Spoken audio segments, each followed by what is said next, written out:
Hi friends! The rows function takes an Excel range and returns the number of rows that are contained within the range. Here's how the rows function can be used in Microsoft Excel. Open the desired Excel worksheet. Here for demo purpose, we are using a worksheet according to the rows function.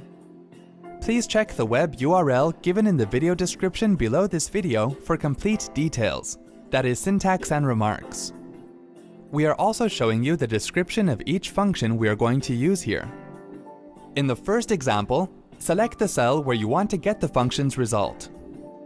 Type equals rows, open parentheses, select a reference to a range of cells for which you want the number of rows, close parentheses, and then press the Enter key. It will show the number of rows in the reference. In the second example, select the cell where you want to get the function's result. Type equals rows, open parentheses, open curly bracket, 1, 2, 3, semicolon, 4, 5, 6, close curly bracket, as an array formula for which you want the number of rows, close parentheses, and then press the Enter key. It will show the number of rows in the array constant. Wasn't that helpful?